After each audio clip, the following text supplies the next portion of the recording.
In today's video, if you ever wondered what happened to Fnatic, why did they lose the match against FUT and got eliminated from Shanghai, well, we're gonna try to find the reason. We're gonna go round by round, breaking down why Fnatic failed at Ascent. Hope you guys are gonna enjoy this breakdown, and let's just dive straight in. Today's episode is sponsored by Elgato. Go to elgato.com for the newest hardware for streamers, use the link from the description below, and the code for 5% off. Thank you, Elgato, for sponsoring the stream. So we're gonna start with round one. I don't think we need to even talk about the compositions. Like, the compositions are the most cookie cutter ever. I absolutely despise watching Ascent because of this. Because there's literally no creativity involved in this. Like, this is just something that we already seen 300 times. I've been on the broadcast talking about those compositions around probably 250. It's yeah.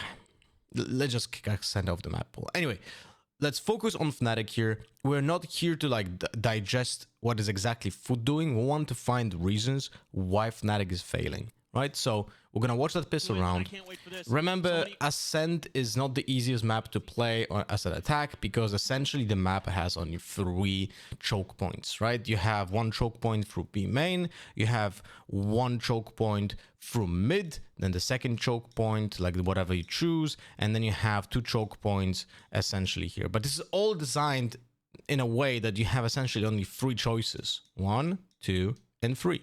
So there's not much of creativity involved in like crafting your attack space as well, unless you play heavy defaults and you have some really good set plays to gather the space little by little. But that means that you're just gonna play for bottom mid, B main, and maybe like short into A main, like that. Like, yeah, there's not much space to work with, right, because of the map. But let's see how Fnatic tries to play it. So I'm gonna be talking when it comes to attack formations. I'm gonna always use like a 0-3-2, for example, which means that 0 players are in front of B, 3 players are in mid, right, and 2 players are going A main. So this is like a football formation on a football field, essentially, right? So this is, in this case, they play a 0-3-2. So when I'm going to be using numbers, it's going to be easier to understand, right? So we see that 0-3-2 is being prepped by Fnatic. They push through catwalk slowly, right? And you can also see how they use the smoke on short, which essentially typically says, yeah, we're trying to do something from mid. This is why you see the KO looking into this direction. And the players from A are very withdrawn. They didn't hear anything in the beginning, but now Deke activated his dash, and essentially the plan is known the moment the flash from Chronicle explodes through that smoke, and it's a right click. So that's the only flash that they have in this round. They're only going to be left with blind from Boaster, right? And Boaster is prepped to help the players that are going to push through tree. And he doesn't, like, the only way that he can help as well here is to put a smoke on in front of window here, and then help them with a paranoia towards site, like this, for example, right? Or like paranoia before they enter and then smoke. Let's see what they do exactly here. So 3 players, Deke just initiates, he dashes through that molly. People will not follow him through because this is gonna dissipate in a moment. This is a 4.5 second long molly, so it's not a big problem. Now he spots the opponent. He is isolated still by his teammates, remember, and it seems like Boaster did use a second. Wait, what happened here? He used 1 smoke at the beginning of the round on short, right? Where's the second smoke landing? I just want to make sure whether I'm understanding what's happening here. Where did he put the second smoke? Did he put it back on short? No. Wait, what? He smoked heaven. What the hell? I didn't even realize that. That seems very odd. So essentially, I think what's the call here, because he smokes heaven over here, right? The purpose of a smoke here means that the plan is that they want to go through window into heaven. That seems to be the initial plan. That's from what I see here, because there's no other reason to use this smoke. So we're going to assume that the smoke there is a set play that was the call from the beginning. But it seems like Derke is deviating from that plan because he sees the omen, right? So probably the plan was to just pinch here. That's why there's no smoke over here, and there's no paranoia in this direction because they just wanted to push there. Okay, so let's see how this plays out. So unfortunate death by Derke here. He just misses his shots, right? And then, but look at this, he would be avenged. Even if he gets 1-for-1, he gets killed by Killjoy, but then that Killjoy should be dead as well because of the push from the two players. I'm actually not certain how she even peeks, because the two players should already kill her. Like, this is kind of weird that she was not exposed there.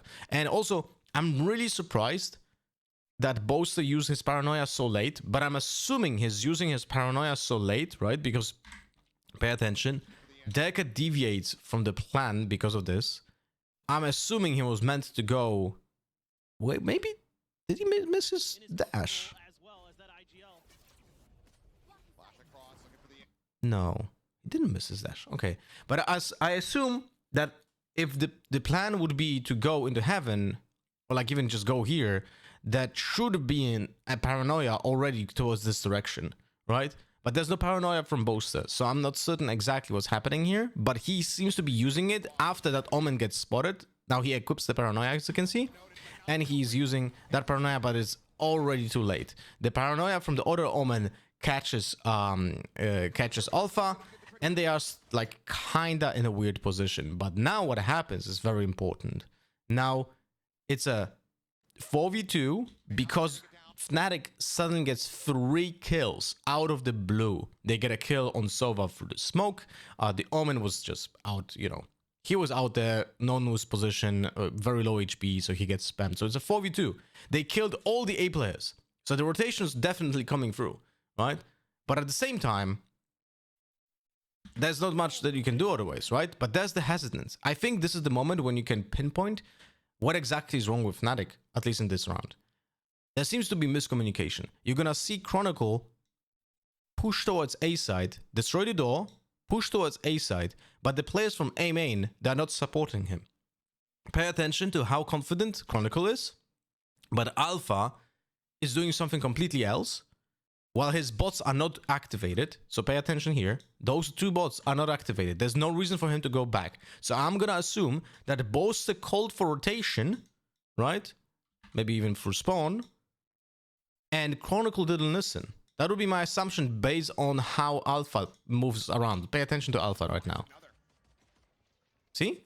He goes back. He's there. But the players from A are just not doing anything.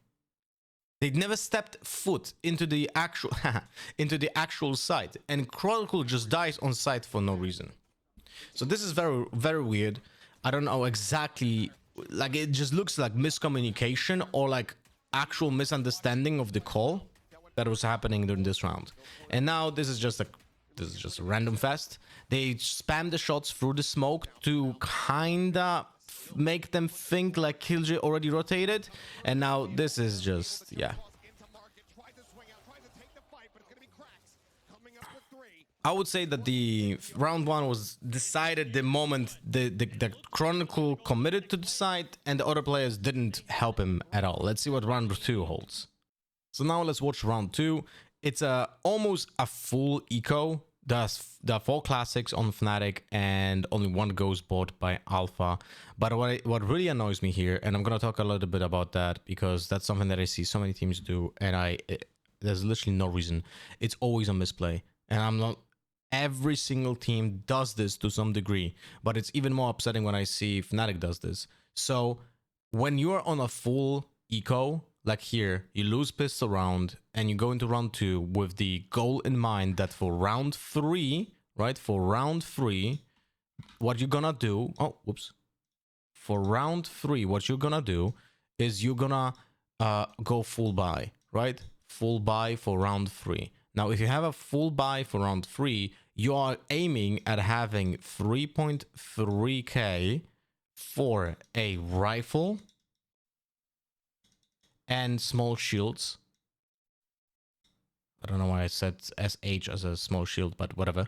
So, or 3.9 for rifle and big shields. Let's go BS. Right? And now on top of that, you need to add utility, right? But this is like the plan that you're aiming at. You need to have this cash.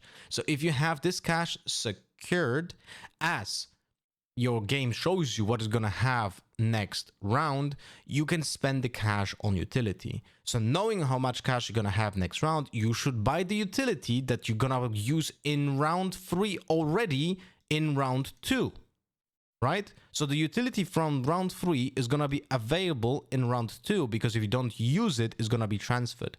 The point that I'm trying to make is that in the event that you get insanely lucky in round 2 because you got some incredible shots on the classics or something, you still have the utility to fall back on. This is why you see Chronicle has a full util kit. This is why you see Leo has the drone and has a shock dart. This is why you see Derke has 2 smokes. This is why you see, and this is not what you see, like Bosa has no paranoia. Why? There's no reason to not have the paranoia. He has to buy it for round 3 anyway. It's a crucial piece of this composition to actually make it work. The Omen needs to have a paranoia for every single attack round. So it's gonna be a buy anyway, right? And then we have Alpha, who doesn't buy any util but buys a ghost. He should probably, if he plans to buy nanosomes, maybe he doesn't want to buy nanosomes next round. We're gonna see that, right? But if he wants to buy a nanosomes next round, he should already have them in this round. I do consider this misplay that is being made by a lot of teams, right? So, but let's go into this round 2 with the 4 classics. And I have to ask, I don't really understand what's the plan here, the initial plan, because it seems like the Fnatic just plays a default 1-1-1-2. That was the initial plan with classics against a full buy from FUT. So this seems weird because you cannot really trade effectively, and you got into long range fights like on mid. Fnatic like took those angles that never favored them in this situation, but FUT didn't even give them a try because they know that they're playing as lower buy, so it's better for them to just sit tight and wait for them to push them. Right? But it seems weird for me that this was the approach for round 2. Now, you can watch a nice discipline here by FUT. They're not trying to give too much away. So not using any util. Not many informations were being given. Now, the window being broken, that's info for the attackers, and now they're gonna try to do some high risk, low reward. So high risk, high reward. Now this smoke is the attacker's smoke, and typically I would be malding because this smoke should be ending. Let me zoom in on the minimap. So this smoke should be ending here, right? So it should be like this. This should be the smoke, but it sticks out. Now the reason why it sticks out is because the team is going through tree. That's very important to understand. This small part of the smoke over here gives the space for those people to go through, but it serves a purpose, like also to deny the information from tree and maybe faking that the actual hit is going from A main anyway, right? So yeah, so it's a good smoke. The arrow from Leo helps getting into tree control and pushing it towards the window. I'm sorry for the burp, but yeah, this is just nothing special over here. Just no way of trading, a small disjointment in the spacing, and they get easily punished, and they get almost nothing out of this unless J2J doesn't pick up the gun. Okay, so they got 1 gun out of them. Small win, not really big, but let's see what happens in round 3. Alright, round 3 is the first full buy from Fnatic. We have talked about the round 2 buy as well, so let's see if it affects anything. Boaster has the paranoia, so he bought it. He additionally bought 2 TPs, and he's on a full shield and a bulldog. Now, I understand that there's also like personal preference when it comes to actual guns and so on, but it's a little bit weird for me that he chooses to go for a full shield with 500 credits left, when he could have easily gone for just a small shield and a better gun because he still has the cash, right? Because if he spends 600 credits less on the shield, he has 1.1k. That 1.1k can be spent, 850 of it can be spent for a Vandal, for example, right? But still has the full util. So that's a personal choice. Maybe he just prefers Bulldog for some reason. They didn't see any outlaws, so there's no implication to buy the full shield, and Alpha is already like playing on a half shield anyway. And Alpha, by the way, buys the 2 nanoswarms, so he should have had it in the previous round anyway. If that was the plan, that's a misplay in round 2, right? I always will say that. Doesn't matter which team plays, that doesn't matter which team makes a decision, I always consider that a misplay. Now, they have a full buy, but remember, the buy from FUT was actually pretty decent. Like, they had a lot of Bulldogs and a Vandal already. So as you can see, that their buy is not bad. They have 3 Bulldogs, a Vandal, and 1 guy with a Sheriff. So this is actually pretty scary when it comes to playing against on Ascent, right? But let's see what Fnatic does. So they start with a 3-1-1, at least from what I see, but it's gonna be some diversification towards B-Link, so it's gonna be probably like 1-2-1-1 formation, which is a little bit more defaulty in approach on their first full buy, but at the same time, I feel like in typical fashion, on like in ranked, you're gonna see like just on round 3, you're gonna see a 5-man push, because people typically tend to play with like Spectres and stuff. Against this buy, I do like more default approaches. But now, the thing is, Fnatic's plan over here, if I'm not mistaken, pay attention to what's happening here, right? Fnatic's plan is they're gonna start smoking short, and they're gonna put an arrow towards short as well. But that arrow is not gonna be shot because it bounces back to this wall, right? Am I right? This is attackers. They got destroyed, and as you can see, CNET just massively pushes with his dash available. Like, he has balls of steel, by the way, but you can see how he's protected by 2 players from the defense looking into top mid. So essentially what is happening here is that CNET, by walking in this direction, baits the people from top mid into peeking into him, and those 2 people can be killed by KO and Sova. And they have long-range guns. Sova has Bulldog, and KO has a Bulldog. So this is actually pretty scary for the top players. And they're going to get baited into peeking into that, right? Let's see how that goes. And CNET should die. Like, but he will not. Because he dashes away in a straight line, which doesn't really help.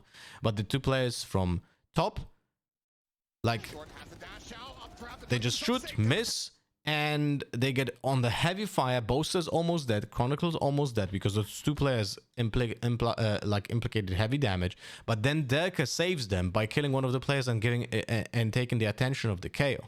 So in general, not a bad outcome for Fnatic. And now they should be regrouping, but instead the Derka takes a executive decision and goes into mid, where he gets stuck. Now there seems to be a reposition from Fnatic. As you can see, they go towards B side. This is gonna be a big hit because they already established like a little bit of mid control. Now they know about 2 players on mid, 1 market and 1 from spawn. Chronicle, with only 19 HP, is set to help Derka to get out. Now this is gonna be a very important moment of this round, because if Derka is stuck there, he still has one of his smokes to help himself get out of it, right? And he most likely asks for help. This is why Chronicle stays while only having 1 HP, right? Let's pay attention to what's happening here. Derka goes out. Chronicle helps him, announces his position as well, right? So Derka should be out. But Derka then just swings back, crouches and commits to a gunfight, and just dies to cracks. No trade set up. Nothing's happening, and it's just done. In the meantime, Boaster and the rest of the team does the execute because they have to. Like, they had to go because Derka already died. So if they miss that window of opportunity, it's gone, right? And they will not be able to do anything else. Now, players are on similar HP levels, and Fnatic goes into a comfortable post-plant position with Chronicle being a support player. You're gonna see a nice team play over here with a combo that with the utility that they still have. Boaster still has Paranoia. Chronicle has a full set of utility, right? And this is like a set piece of post plant here that they have. So this is pretty nice. The Paranoia pushes the players into cover. The arrow after the Paranoia is being essentially hidden, and that will allow them to get kills because they can just spam for the walls, as you can see here. But now this is where the dominoes start to fall, because both Boaster overheats for no reason, peeks out just into his own one way, gets punished because he has 1 HP. Chronicle, on the minimap, you'll see that Chronicle will die by the Killjoy, and he's gonna be killed. It looks like he's gonna be killed through the smoke, but he's actually not gonna be killed through the smoke. The smoke disappears, but it stays on the minimap a little bit longer. That's just how it works in the game. So when he dies over here, that's when the smoke was already gone. He just got spammed preemptively, I'm assuming. And so that's 2 players gone. That's it. It's 2 players gone, and it's a 3 versus 2. And now they're left in a very disadvantageous position. Sova should be hiding till the players actually go out, but he peeks out and Leo just gets spammed by multiple angles, and that's it. So to sum up, this round was being thrown because the advantage was being thrown away by Fnatic on mid, that's Durka, without having a regroup phase already. It's a big mistake. The overheat from Durka and then the mistake by Boaster, those 2 mistakes that literally cost them this right here. Like this is weird, but Durka fighting on mid for no reason with another player with no trade is even a bigger problem for the team. So they lose round 3, which is an incredibly important round to win on any map, but specifically also on Ascent because the map is so defender based. Alright, let's go into round 4. This is a half buy from Fnatic. Nothing really special, just a Stinger for Boaster, 2 precision guns for Dirk and Alpha. Chronicle is the support player here, so he chooses to go for the Marshal because he's gonna stay like in like positions that he's not gonna be even close to the team. Like this is how it feels to be his way of playing right now on this map for Fnatic. And Leo has just a Sheriff because he should be stuck with a drone for some time, so he's not going to be fighting. The initial plan is similar to what we had seen in the past. So they always smoke short, and they just kind of push from B-Link into top mid to get into Cat, right? And I swear this is Finger Bang Bang from South Park on Yeto J. And I swear there's a real gun there. They're just walking up, right? Remember, this is not exactly a throwaway round for Fnatic because they're losing 3-0. Like, there are no throwaway rounds on Attack on Ascent. Every single round has a weight of gold.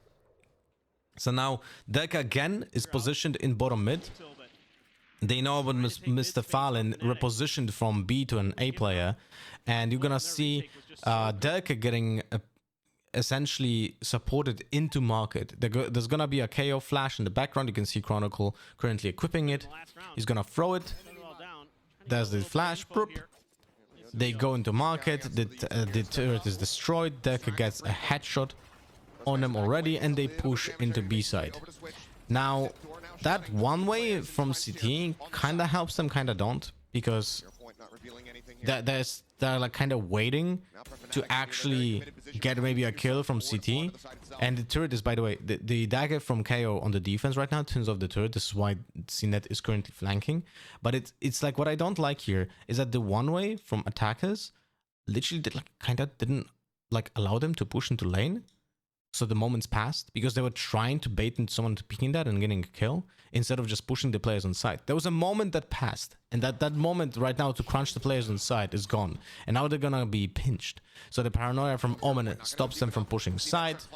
Random kill from Mustafa Fallen. I don't know why he's peeking, but no comms or like Leo not aware. Very uncharacteristic mistake by Leo, but not realizing that the jet was so close already.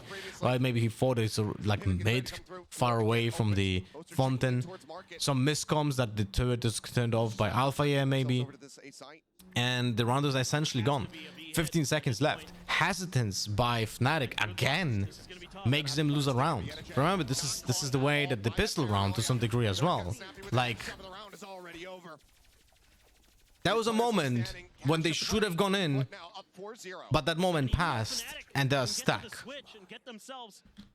All right, round 5 after a technical break during the live match here is a full stack by FUT. They essentially will show their hand at the beginning of the round because they're gonna have an aggressive push. Like, all of this is coordinated, right? We have a Omen Paranoia being thrown into B-Link. We're gonna have a flash thrown into the window to like kinda fortify the push into B main and take the gunfights here, right? So it's gonna be very telegraphed, and because of that, Boaster is gonna call for a push because there are gonna be less players over there, right? So this is pretty nice.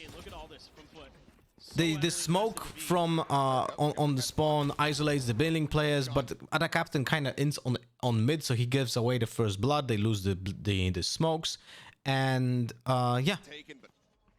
And this is like already the moment when they should be playing safe. I'm not certain why Alpha is even holding this. Like, we should have support on mid right now, allow the players to rotate, right? Rotate. Derke doesn't even need help because he has a dash and a smoke. So he should be just, accordingly to what you see happening on A, Fnatic is the call, is we go fast A now because they push aggressive B. Alpha should be rotating, right?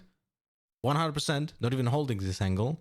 And Derke should be just pushing into Cat. But what we're gonna see is Alpha fights, gets 1 for 1, so it's not terrible because they still have the advantage, right?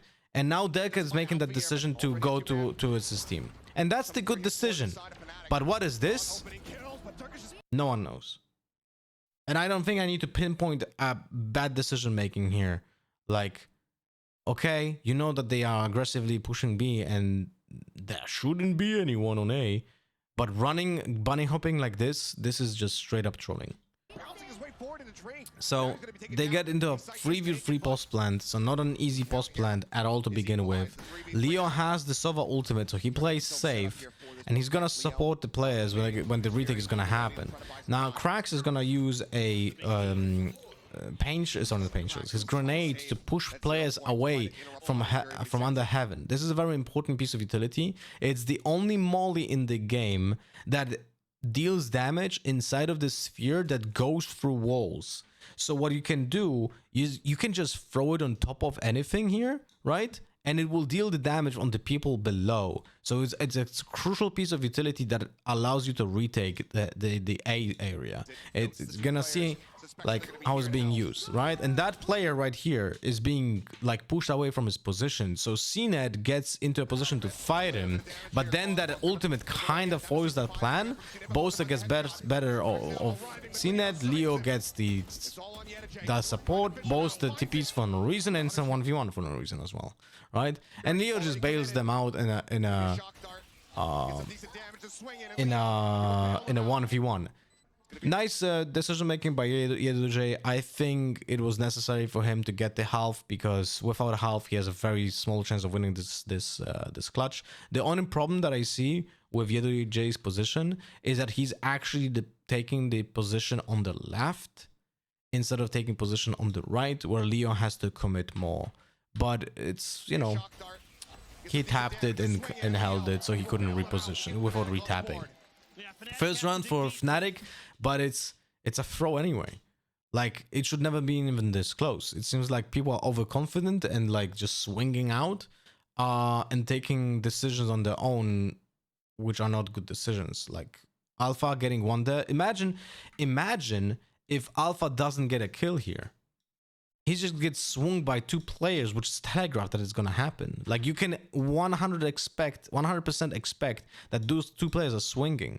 In this case, if that's the plan to hold this, the player from B lane should be the contact play. So when the players from B main are pushing out and Derke from B lane sees them, that's when Alpha should be peeking from smoke. But instead, he's the contact player, so Derke can't even help him. Like, those are the problems that tier 1 teams should not have, right? So remember about that when we're going to be watching next rounds, because I feel like it's going to be a theme of this map. So we're gonna go into the next round, which I'll be honest with you, like I think this is one of the weirdest rounds I've ever seen play out. And it's completely not the old Fnatic that I knew from good planning. So you have they use the paranoia. Pay attention to how they take the space on A. That's at least what they try to achieve, right? They play a 1-1-3. Delka is just on top mid, not doing anything. So the plan is to not even take the aggressive space on A. It was meant to be a ruse all the time. So they use the paranoia and Omen TPs, and they essentially kind of fake that they're taking space on A over here, right? That's what's happening. But for me, when I see like plays being done like this, where the only duelist that is essential to make a hit on site is on top mid, while something like this happens, right? When they use the paranoia, they use the dagger, they use the TP, that's so much util to gather the A space, but without the duelist, that means that there's no plan for a follow-up. They just do it to take that space and probably force a rotation and then go somewhere else, but they do not do anything with it. Pay attention to what's happening on the map right now. CNET is just like, wait, I'm just gonna go here because there's most likely an A hit because they use so much util.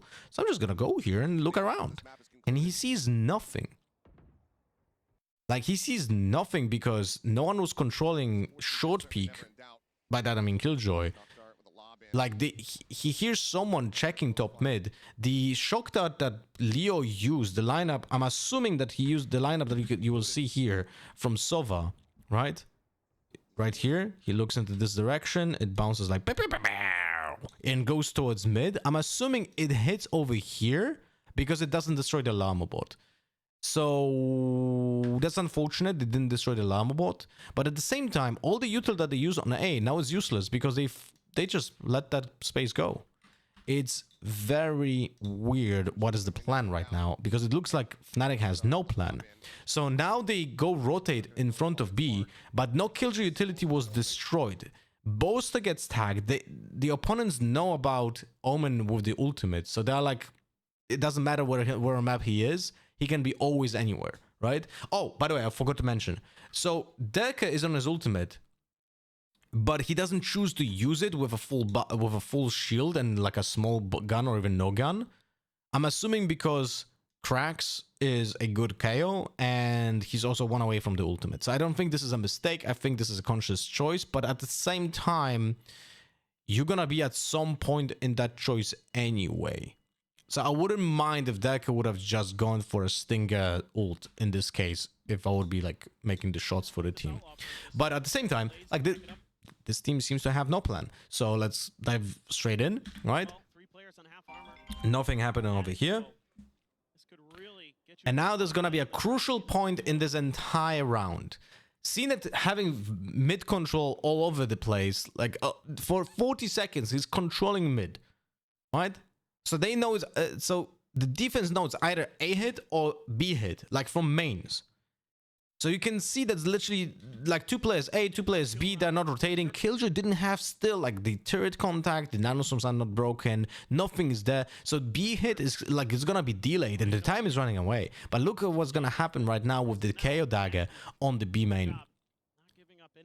Krax is gonna throw the grenade.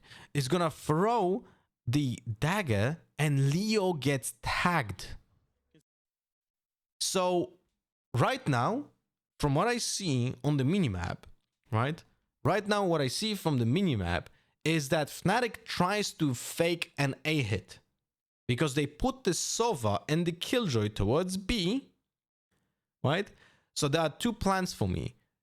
They're gonna try to hit A, fake that, force the rotation from the B players into A, and then take the space on B side, hopefully for free. Probably not gonna happen because it should be an anchor, right? Or what is gonna happen is they're gonna try to hit that A. If they're gonna be successful, Omen is gonna TP for the spike. That would be my initial assumption by watching the minimap right now.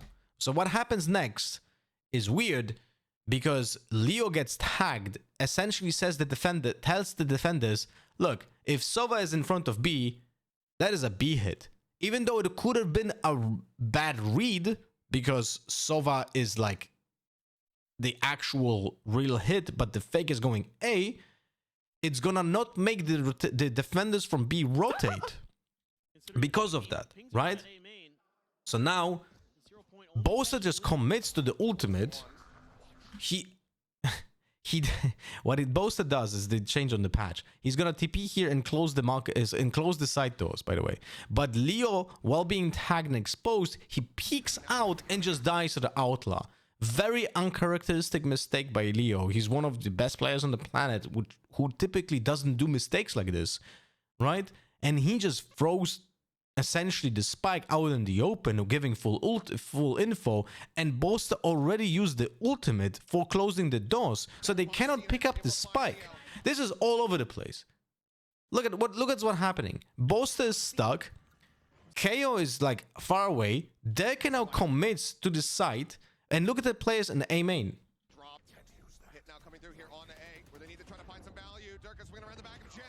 He still gets the kill, but the players from A are just... What's going on over here? Hello? Why is Boaster going top mid while Chronicle is peeking out? I'm legit dumbfounded. Like, that swing is way too late anyway. So I feel like the call was to leave Derke and just rotate, but Chronicle didn't listen or something. Look, he's running away, but then he goes back. I don't understand this at all. So now it's like essentially it's done and dusted because the players from B never rotated anyway. Why? Because no one destroyed anything, any utility from Killjoy, and it's it. And now this should be a save. Poster should never even try an attempt. It's a 1v4 spikeless loss. You cannot go in with 20 seconds to B main. This should be a save. But instead he fights for no reason. He would probably, to be fair, he would have probably been hunted down anyway. But still, an attempt to save that gun should have been made. But I struggle to understand what happens on A with Derke going alone. Now that I understand. That's still the fake, right? It's not gonna work, but that's the fake. But why the KO and Omen start rotating, but then KO decides, fuck it, and I'm gonna go back into A main and just die for no reason? I'm legit not understanding what's happening. I would have to listen to the calls and then listen to the comms, but my assumption by watching what's happening here, there seems to be either lack of understanding what the IGL calls for, or IGL not making 100% decisions and leaves a lot to interpret, and because of that it feels disjointed. So far we have seen this on pistol round, we have seen this on round 4. Like, there's no coherent plan from Fnatic, at least for this round. Sorry, for those rounds that we've seen so far. Let's jump to next round, to rounds. All right, we're going into round 7. This is a super low buy. They have 4 classics. Derek is gonna be on the ultimate, right? And Bosa on a stinger. Now, the thing is, in the previous round, I was talking about how Derek not using the ult in the previous round because Krax is 1 away from his ultimate seems like a conscious choice.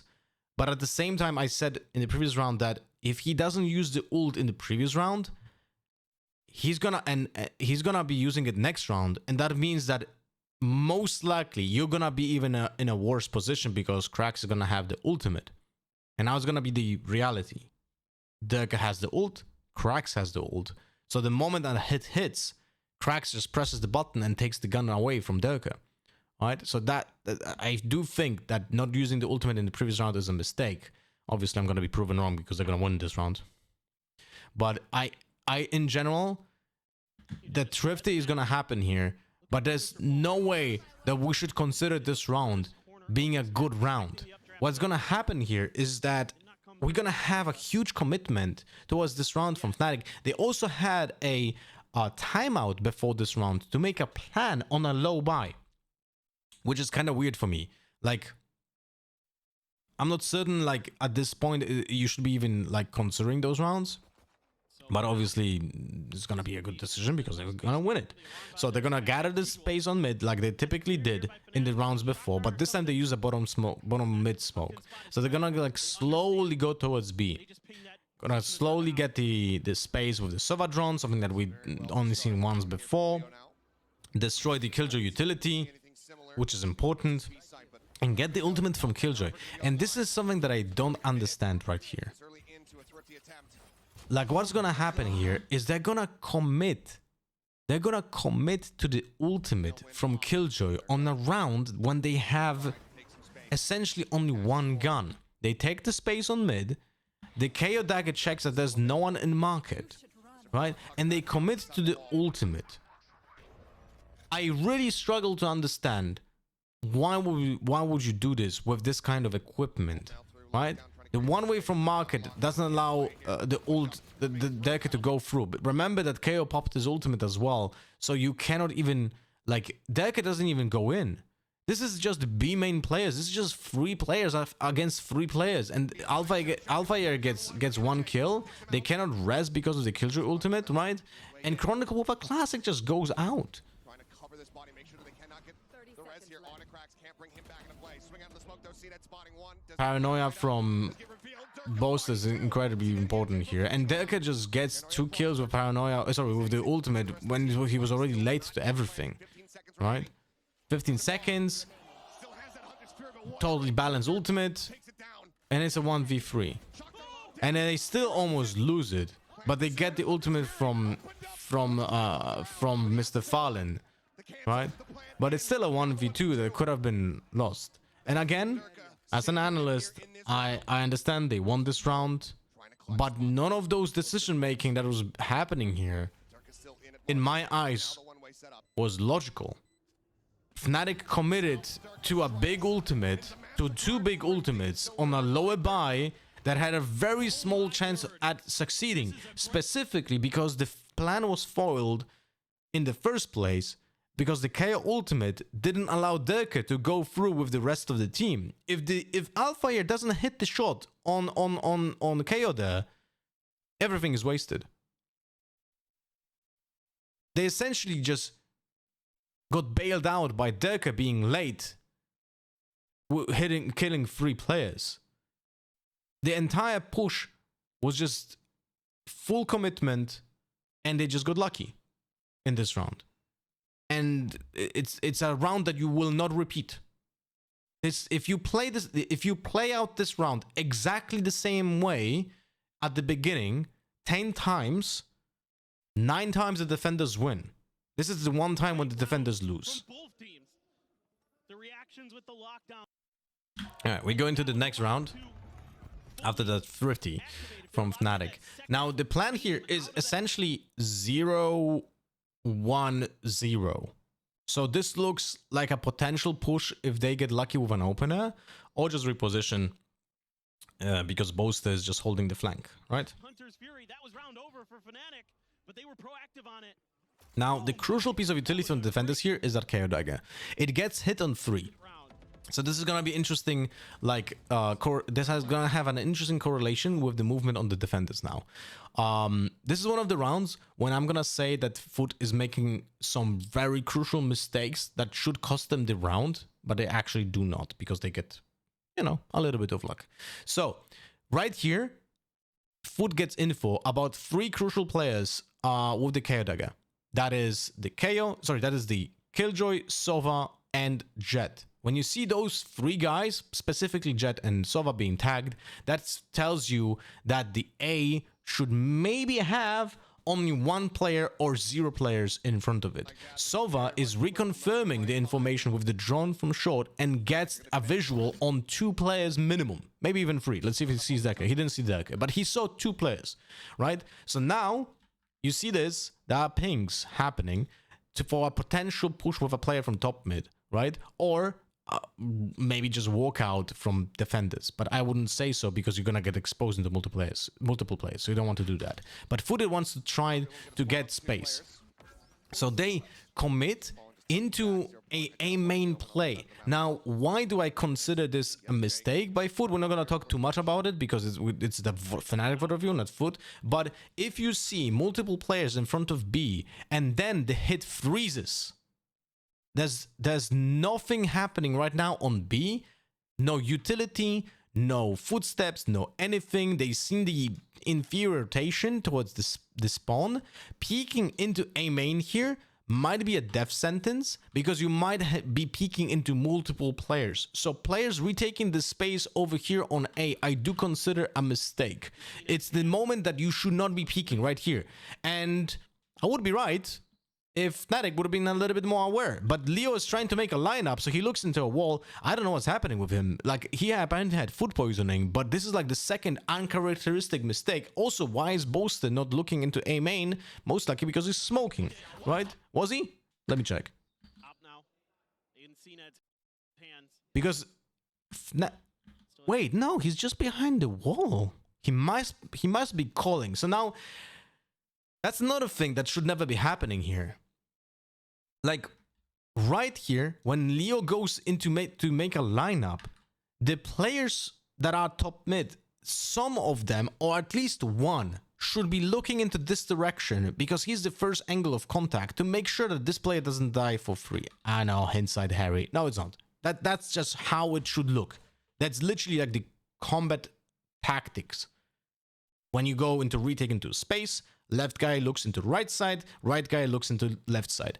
You always do that shit. So you always support each other. Right now, it seems like no one supports anyone. Like, Boaster is just like peeking way too late, but he should be holding it. Like, his job was to hold A main the entire time. Boaster started this round in this position, and he failed at doing the one job that he had to do. Right? So they lose because of that, the Sova. But he gets the kill on the opponent. So they go 1-for-1, and that means that the attackers have now the advantage because the map stays the same, but the defenders have less players, right? So this is okay. And now Yetujay goes 1-for-1 again. Good. 1-for-1 for attackers seems like an advantage. So this is pretty decent. And now Fnatic is doing a conscious push into B main. Decker, he should be dead. Right, he should have been dead, but I understand the frustration. Like, peeking with a shift, I don't know how to hit those people. I always miss him. Seems like Cinet is just like me, for real. So he misses the op shot, gets lucky on the no scope over here. I mean quick scope, and because of that, Chronicle pushes out because now it's a disadvantage. This is a conscious decision by Chronicle. They should have been going to side by losing the player that goes through the smoke right here changes the plan for Chronicle, and now he has to, like, he feels he needs to get that kill before they go forward. Delicate dies to another player, and it's gone and dusted. Fnatic got lucky in the previous round. FUT got lucky in this round. Not a perfect round by both teams in those round-to-round, back-to-back rounds. But, like, really uncharacteristic mistakes by Fnatic when it comes to, like, the way that they approached the round again. While FUT overpeaking is just like, yeah, that's just the Turkish game style, you know? But still, they have nice discipline. All right, let's go into the next round. All right, and we go into another half-buy from Fnatic. This one is gonna be giga weird. So, typical heavy default, it's a 1-1-1, sorry, 1-2, 1-2-1. I can't write 1. So it's a heavy default with emphasis on mid. All right, they smoke bottom mid, so the plan is to go through mid towards short. That would be my assumption. There's a one-way holding A main. Mr. Fallen gets in for about 2 players already in short. And Alpha here is trying to destroy the turret in B main. So that's good beginning, actually. This is a pretty decent beginning for Fnatic, right? They keep the Killjoy on B, so she can't rotate. Alpha should be repositioning to mid because of that, right? And the Killjoy on B still has to be there. So that essentially ties like 2 players together. This is something that many people don't think. Like in a moment like this, right? Look, how much impact does this destroying the turret have? Alpha destroys the turret, player from B has to stay and watching into B main. Alpha repositions to mid, and then he most likely either gets a kill, gets like a late rotational kill on the mid player, or the mid player has to stay on mid just because of potential pushes, right? So there's a lot of implications just destroying the turret. And the only player that can rotate is essentially the KO, right? So that's gonna happen. But then we have seen on the pistol round, if you're watching the video from the beginning, well, why would you not? We have seen Derke dash through here in his own smoke and reposition towards A, right? And I have been questioning why there was no paranoia. And this time there's gonna be a paranoia, but Derke doesn't use his dash. I know there's no dash right here on the HUD, but he just activated it. That's why you don't see it on the HUD. So he has the dash active and can use it. But look what's happening instead.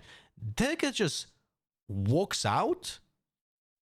The paranoia is being used, but it's like he is way too early and just dies without using his dash to create the space, and then Boaster peeks through a one-way, which is even a bigger like question mark.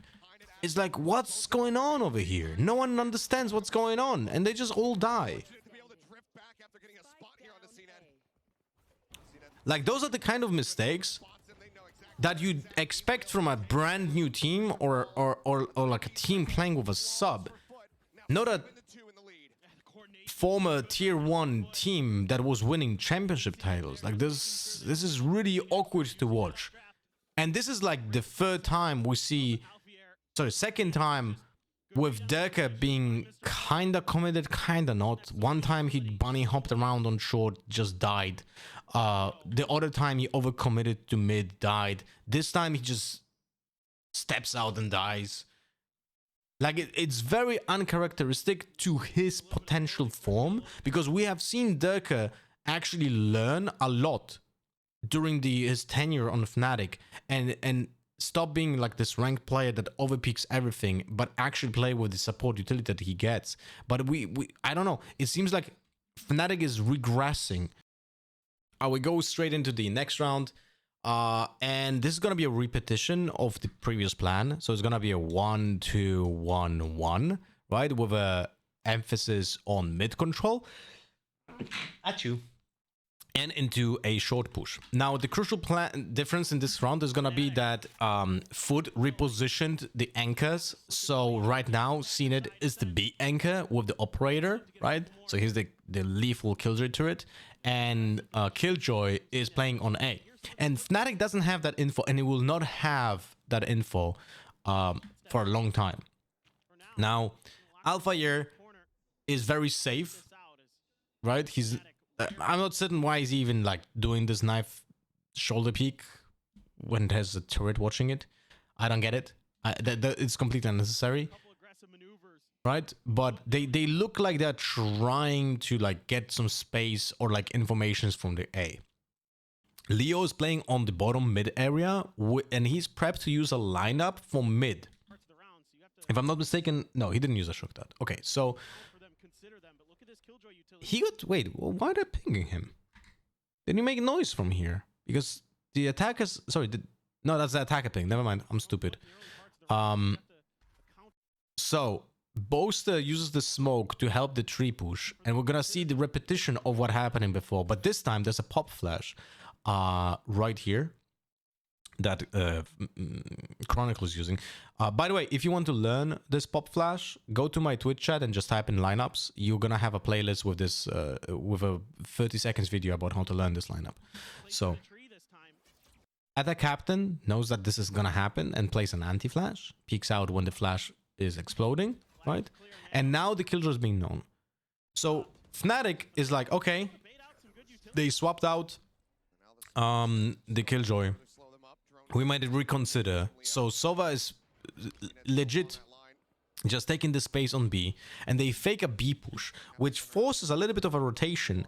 But they're gonna the actual thing is that this is a double fake, and they're gonna go back towards A side. But they stopped doing that, and now look how crucial the information from the Sova is. This is why there are 3 players now on A side, and no one bid this, because Mr. Fallen didn't have to use his drone before, and he just legit just got every single piece of information that he needed, and Fnatic is going into a stack. I mean, not a stack, but they go into essentially a status quo, right? Deck this time dashes out, right, into a smoke, so he doesn't make the previous mistake. I have no way of describing how disappointed I am by seeing this. There's no reason for him to TP. Like, that TP, like, he didn't even put a smoke anywhere on site, so why would he TP? He is just doing that to change the position so he can peek into Jenny, but he never checked wine, so he just dies. It's just unnecessary death completely, right?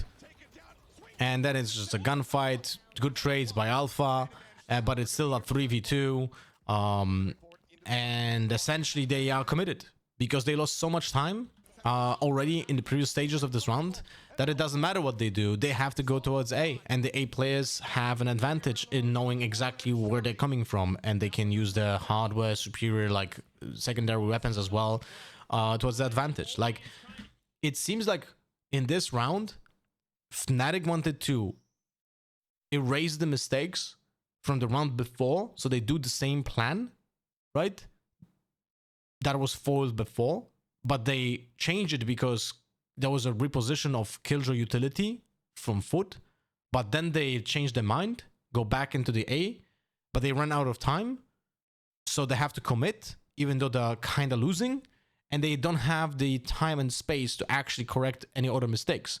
I don't even know, like, Bo's losing his life for no reason there. There's a second round when one time he peeked into a one-way, actually 2 times, because one time he peeked into a one-way on B right here. So Bosta died 3 times so far in 10 rounds, completely unnecessary. Like the round from this one way, from this one way, and now the TP across to Wine without actually being aware of what's happening in Wine is a risk that was not worth taking, or like not even being considered, which is a big problem for now. But it's still like, it feels just completely disjointed. All right, let's go into another round that actually Fnatic wins this time. So this is a lower buy. We have 2 Guardians, Stinger, Spectre, and the Sheriff, and the Killjoy lockdown is 1 away. So definitely Fnatic is gonna do it again. Now will they? Now this time I actually do think that this Killjoy lockdown has much more sense because, well, they have better equipment than they had before. In the round when they used the other Killjoy lockdown on B, they literally had 3 classics. This one makes more sense. They have a little bit better hardware, still not ideal, but it's much better. Now CNET is playing Jet like he's playing Jet. He's gonna take some high risk, high rewards plays that make sense because he was playing them so many times that he knows what to do. So you're gonna see him essentially ruin like the entire Fnatic plan. The thing is that Chronicle is a key piece of any execute because it's the only one with the flashes. Well, not anymore. He's dead. Now you can say that CNET got lucky, but he's shooting exactly into an angle that allows you to be very effective. This is one of the most common angles, right? So when you shoot a bullet here, there's a high chance you're actually gonna hit someone. Can be maybe a wallbang, can be, you know, not lethal, but there's a high chance you're gonna hit someone, right? So him killing Chronicle actually changes the way that FUT is gonna play, because now there's no pop flash. So Fnatic cannot even go with the lockdown because they have to wait first for the second smoke to appear in City. There's a one-way here on Market, as you can see, which is a great smoke from Boaster. But this play over here would not be standing in this position if Chronicle would have been still alive. Because right now, at the 5-second mark, they should be pushing out of the smokes, right? Because that is the best timing to actually get into sight. But without flashes, it's gonna be hard. So they just kind of stuck like what we do now. Right? What do we do now? So they're just gonna dry peek like this. When the ultimate is just gonna almost explode, right?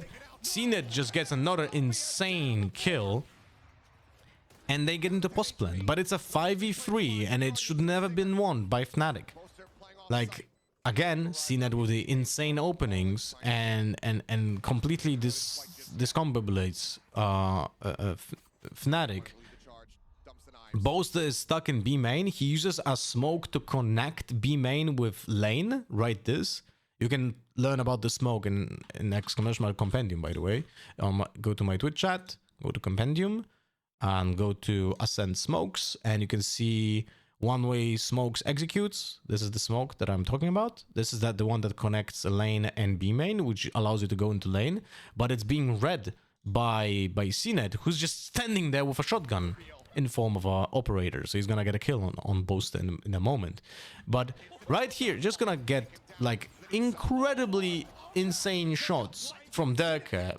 Gets one more because people just overpeak one by one, and now he gets the ultimate. And this is gonna be the second round when Derke just bails them out. That was a flash by Cracks, by the way. They would have won anyway because the time was running out, but it's so far out of 3 rounds, Derke had a hero round twice, but at the same time, you cannot look at those rounds from Fnatic and say, oh my god, Fnatic got so bad if Derke doesn't show up, because Derke is one of the main reasons why other rounds were also being thrown. I mean, to be fair, the entire team is like guilty of that. So it's not only him, but it's like, this is the only way right now that Fnatic is winning any rounds. The one round won by Leo came down to a 1v1. And that was the round when Derke bunny hopped through short and died to Killjoy while doing this. So remember that, right? All of this is just, those rounds are not replicable. You cannot make those rounds being a plan. There's just luck involved, you know? All right, we're going into the last round of the attacking half to sum up the entire Fnatic, like, you know, performance here on the South. So, pretty similar opener. Boaster alone on top mid, whose job is to guard both A and like not overpeak into bottom mid, I guess. But he also didn't smoke anything. So that's like, he was waiting for the players for B-Link to come close. This is why the bottom mid smoke now appears. They're fighting the Sova drone from short that we have seen 2 times in the past. And now they reposition towards A side. They did a potential push into B side at the beginning of the round, but they didn't destroy any killjoy utility. And that's one of the problems here. Fantastic read on how CNET is gonna try to escape, and then he punishes CNET because he cannot shoot the second time, right? So they get the opener. It's a 5v4. So now this is the moment to regroup and hit as a unit, right? Let's see what Fnatic does. Absolutely fearless. Alpha steps up to the challenge. But now Hunter's Fury coming through. Well, they wanted to go through short, I guess, and Leo gets caught off guard by the ultimate. Can't really blame him. Like, he's if he doesn't swap to the knife, he's dead to the ult, and then he just steps out into the open player. So this is like, I guess sometimes you get fucked, you know. But now, look at this. Fnatic tries to fake an A push, right? Because Derke is in B main. He took that space a little bit, and the players from mid are and Omen and Killjoy are going into mid to go with the jet towards B side. While Chronicle's job is to fake push into A. He gets a double tag. He uses the flash. He's gonna shoot a few bullets or something, and essentially that's it. That's the entire fake. It's already done. And KO is not rotating, but he's looking into spawn. Alpha gets hit by the paranoia from Boaster accidentally, right? So they don't push. Any of the killjoy utility was not broken. So they kinda peek out, destroy the killjoy turret. They kinda commit into this. Right now, Derke is like activating the dash, but he's hesitant. He was going back, but then he's not going back. And Boaster already made the call to go towards A because it was a fake. Like look how weird this is. They make a double fake again, so they outplayed themselves. But the bigger problem here than that, right? Because Boaster called it to go again towards A, leaves 2 players stranded. And the player that Boaster has to go back to, which is Chronicle, peaks before he gets regrouped. Pay attention to how Chronicle, instead of waiting, what he does. Like, Chronicle, every single time you replay this round, Chronicle should be waiting in this spot for Boaster to regroup. But instead, look what he's gonna do. It's like 7 meters away from Omen, and he swings into the Sova, and there's no way of being traded. Absolutely no way of being traded. We are ending up with a fake that didn't work because the player who was waiting for that double fake to re-hit peeked alone into the anchor. Then we have a Killjoy that is lurking and will have no impact because there's 17 seconds left and there's no one on site planting. And we have Derke, whose job was to hit into B after the initial fake from A, and that's not gonna work out because there was already a secondary call to go towards back to A. So think about what just I explained. Like, how does that make any sense? All of this is like everyone has their own mind right now. No one plays together. The calls probably are just not clear enough. And what the hell is going on? Derke is out in the open, 13 seconds left. Boaster has to plant. There's time is running out. Sova is still on site, but Boaster has to plant. He's planting out in the, like, has to plant, but he's not planting behind Jenny because he's worried that the Sova reposition. So he plants out in the only position that Alpha can help him, but Alpha is late, obviously, right? Not really his fault here, right? Because Boaster should be with Chronicle and they should be trading this guy here, right? And it's done. And that's the round. Time is gone and the round is done. And even though the round started as a 5v4, it's the second time out of 12 rounds where Fnatic legit got an advantage in a 5v4 and again didn't regroup, didn't play together, and lost the advantage for no reason. In the first round, it was Derke OV-peaking mid after getting the initial first blood while he was supported by Chronicle, and he took another gunfight, he lost it, the advantage was lost. This round, it was Alpha getting the first blood, and they just outplayed themselves. It's like it legit looks like that the team right now is trying to outthink the opponents instead of playing the fundamental game where it's like, we have the numbers, let's play the numbers game. We have advantage, we go together. They tried to do double fakes so many times. I think 4 times in those 12 rounds we have seen a double fake attempt from Fnatic. And the only 3 rounds that they won were 2 Thrifties and a 1v1 clutch from Leo. So Leo clutches the first round on attack, right? The one where Derke ints on short. Second round, it's a low buy with 3 classic. They sacrifice 2 ults. They get insanely lucky. Derke gets a 3k. And then third round, it looks like a better round. FUT has an insane advantage. 5v3. Fnatic, again, exactly the same setup. Killjoy and Jet ult. Sorry, no. Jet ult was popped later. And they play in a 5v3 post plant. Sorry, 3v5 post plant. And they get insanely lucky because Derke just has a hero play. Like, this kind of play is completely unsustainable. And if I would be watching this team without nameplates, I would never say that this is Fnatic. This attack side looks like a team that has almost no playbook. It looks like they just wing it. And there's no certain plan like engaged in the first place, or at least there's no follow-up to the initial opening. The initial gambit is just not properly followed up, which is incredibly weird to say about a team like Fnatic. All right, let's swap to defense now. All right, so important, to say the least, round for Fnatic. This is the pistol round in an elimination map, right? If they lose this map, it's over. So this pistol round has huge implications, because if they lose it, then most likely FUT goes to 11 and there's no room for mistakes anymore. And there were a lot before.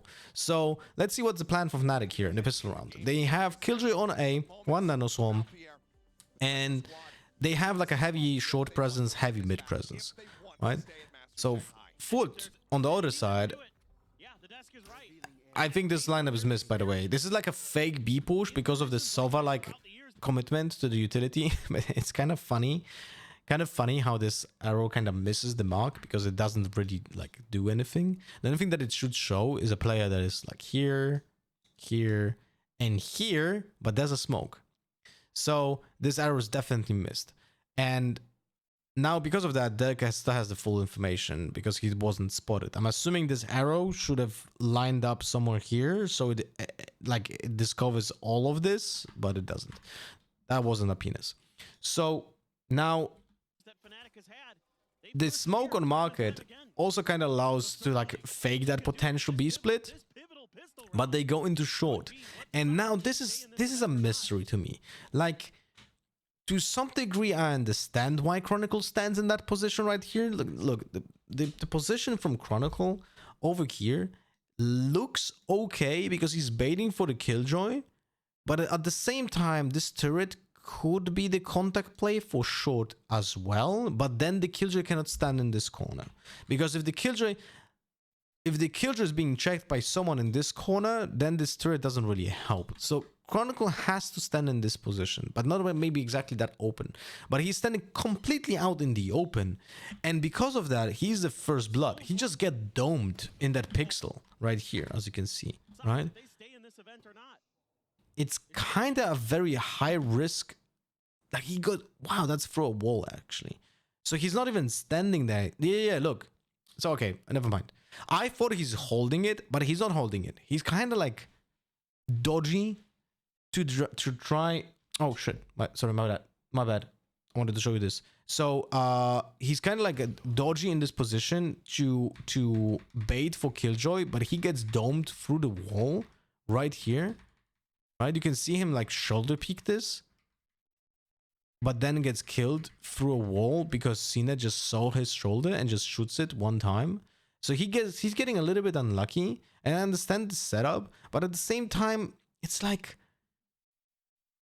it's very hard to be efficient here because with this kind of setup, you're essentially saying both of us have to get at least one kill with this kind of setup, and if we fail at getting one kills, it's a disaster. If we get one kill each, it's still bad for defense.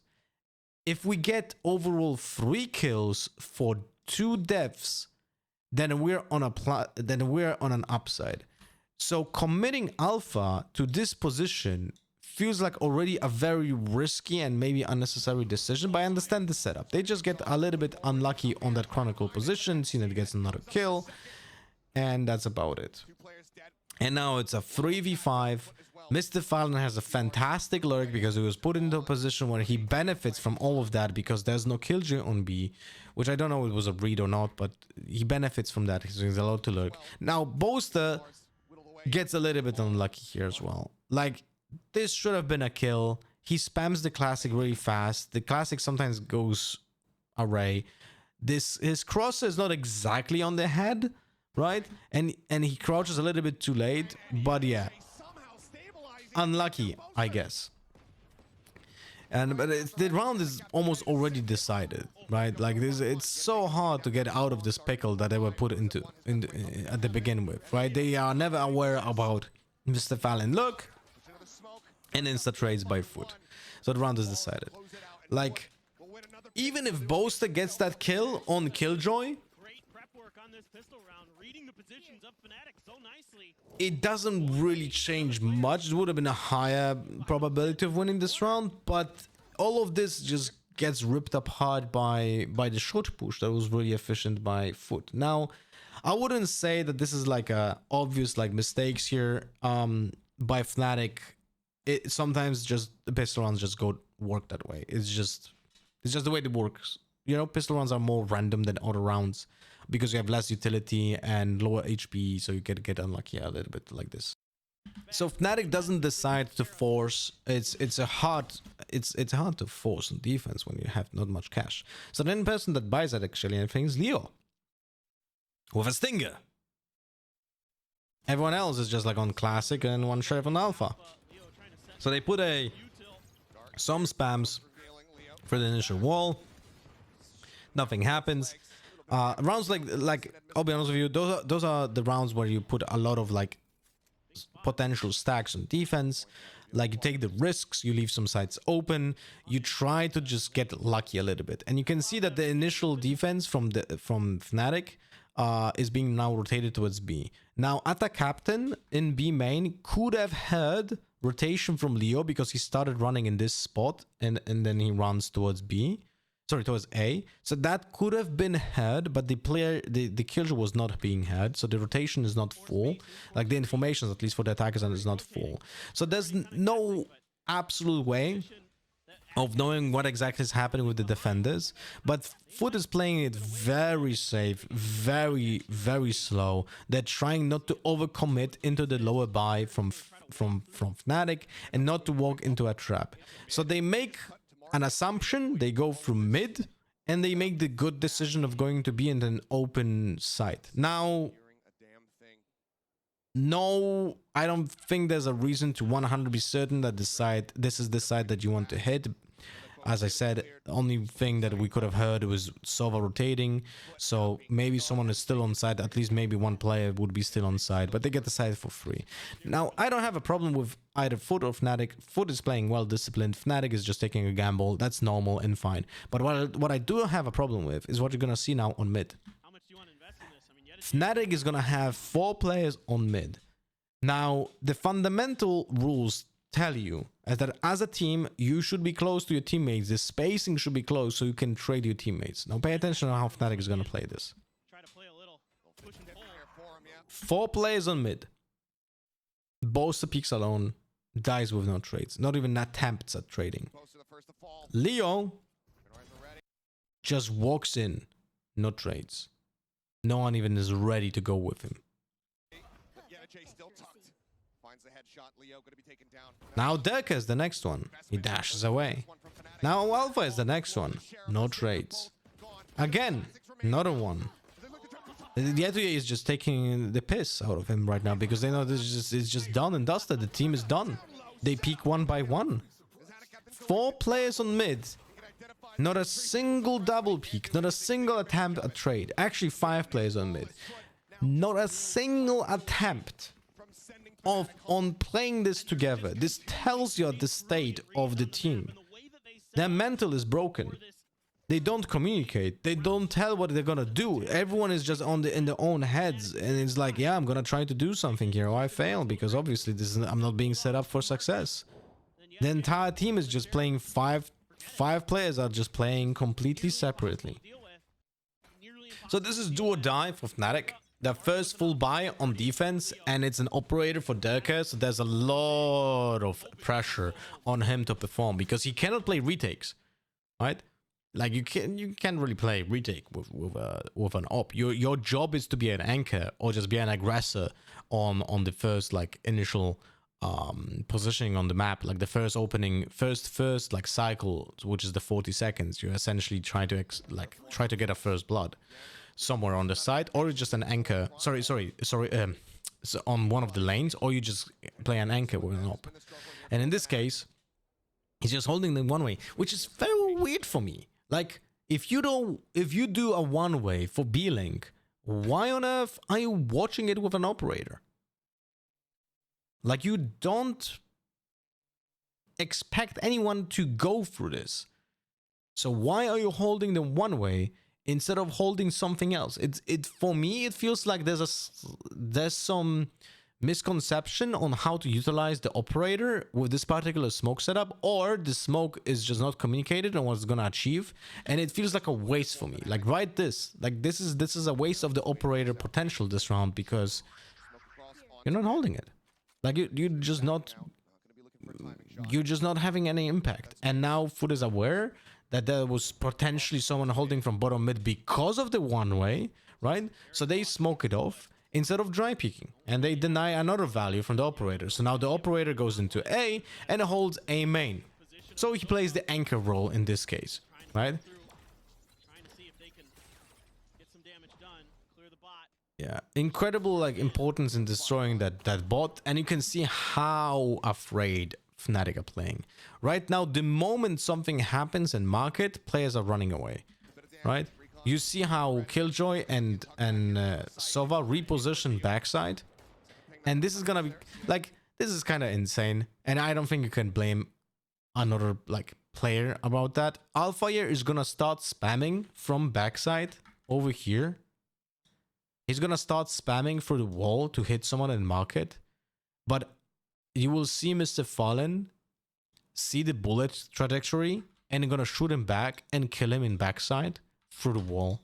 Like, can't really do much when something like that happens, but at the same time, maybe you shouldn't be just spamming through that wall to not be exposed. Maybe, you know, when I think about it. And now they lose all the gunfights, and you can see also in incredibly nice cracks flash from B main for window to flash Leo. Boaster gets killed while the smoke is appearing, and it's a save. The round is lost, done and dusted. It's not even planted, but the round is already lost, right? And you have to see the operator being saved. So the plant goes in and the two players are saving. They're gonna be hunt down. And you can see absolute disrespect coming in from FUT. Atta Captain even tried to kill him, even though he knows that he's 10 HP. Like, it's kind of crazy to me. And let's look at that kill, by the way. Look at this. You can see the bullets happening. You can see the trajectory of them. And Mr. Fallen goes, yeah, he's here. And that's insane. But it should not be possible.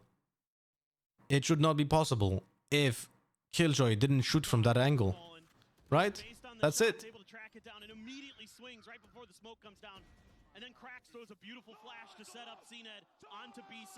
Alright guys, last round of this entire match. And Fnatic is grasping at straws. They have 4 Guardians and a Bulldog, not even full util, no shock darts. Not that it's a big of a deal, but yeah. It's rough, right? It's rough. So let's see what they plan, and they're gonna aggressively push into B main, but they're gonna get instantly completely dismantled. But the thing is that what I don't understand is, we see Omen Paranoia on B-Link, but then the flash from KO is being anti... you know what? No, it's fine. The Paranoia would have not be even like reaching over here anyway. So I think it's fine. But this push is just completely being dismantled, and it's just they insta-lose a player. And now the entire plan is foiled. Like, they tried getting that initial opening blood. Doesn't work. They lost map control. And now they have to be more aggressive than they were in the opening, because it's a 4v5, right? And you can see that FUT is actually trying to regroup. So they're doing the proper thing that Fnatic was not doing. They're actually, when having the advantage, you see how FUT is trying to work together, and it's gonna be incredibly poetic, because this exact situation happened before, but this was Boaster, right? This was Boaster. And this was Zieto J. And you're gonna see a repetition now of this exact same round, but from the other 2 players on the same roles. And Atta Captain is gonna do something that Boaster didn't do, which is check in the corner. And they're just being completely dismantled. Now, it's kind of funny that they don't have the ultimate for the spike yet, so he has to take the orb, go onto side. Actually, he uses it now to get the spike, but they got the site, they go in. He didn't want to die while peeking a main, that's why he ulted essentially. And it's a 5v3 retake with not a lot of HP and inferior everything, and Boaster is gonna be again exposed while trying to do something else, and it crumbles.